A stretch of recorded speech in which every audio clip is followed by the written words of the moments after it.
Okay, we're going to finish S13J, area under the curve.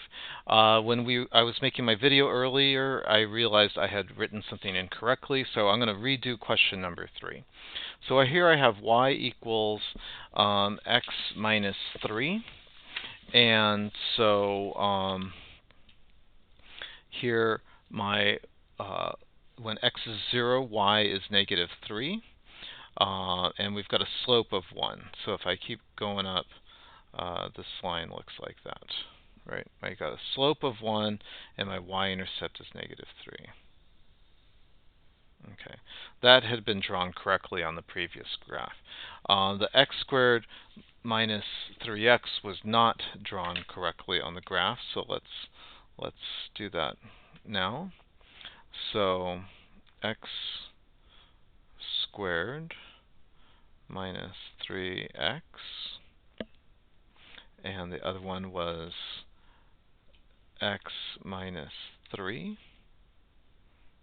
Okay, so if I graph those, it looks like it intersects here and here.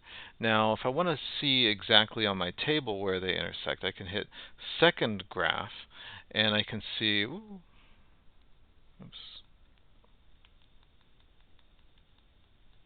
when are the values the same?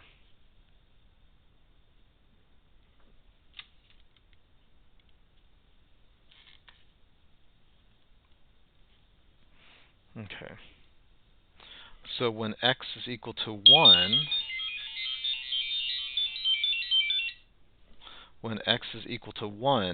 our y values are the same, so at 1. And when x is equal to 3, we're at 0 and 0. So at these 2 points,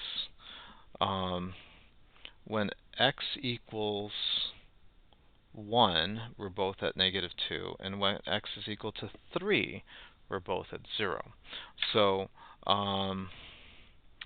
here, I'm going to hit y equals. I want to hide this. You can hit enter on the equal sign, and then I'll only see the values for my parabola. So let's do that right now. So my parabola is, when x is negative 1, we're at 4. When x is 0, we're at 0. When x is 1, we're at negative 2. When x is at negative 2, we're at negative 2. Sorry, when x is 2, we're at negative. When x is 3, we're at 0.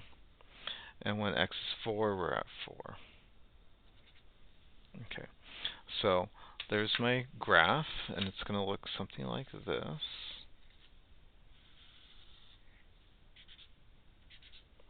Okay, so we just determined that our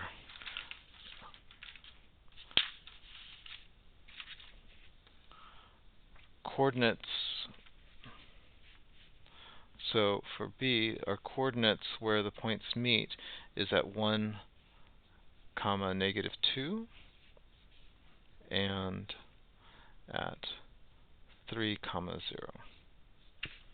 Okay, and so now to figure out where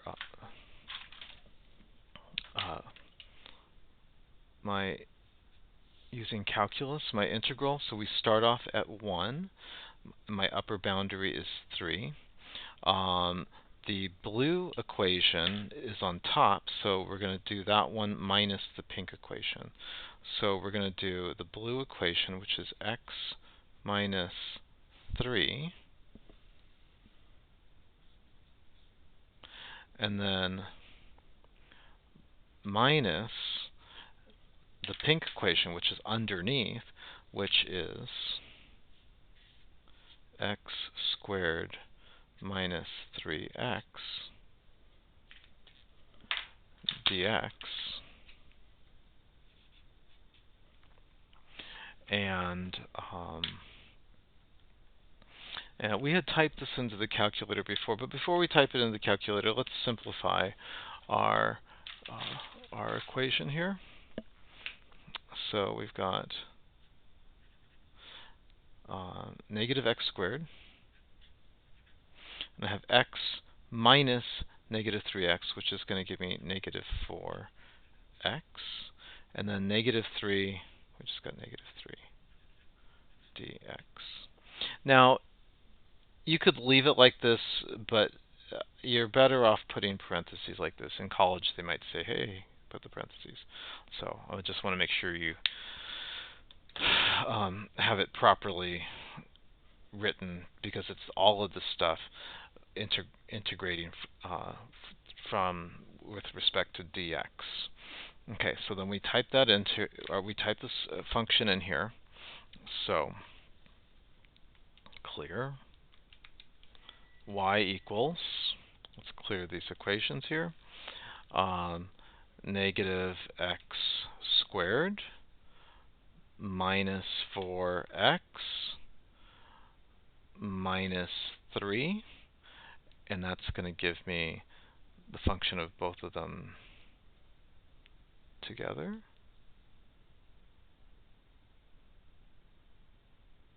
Wait, not minus 4x. X minus negative, is this plus 4x? I knew something was wrong there. Okay, let's change this to a plus here. Okay. Okay, and we're going from 1 to 3. So second trace, we're going to take the antiderivative beginning. Our lower boundary is 1. Our upper boundary is 3. Enter. And now it tells me this area is 1.33. Okay.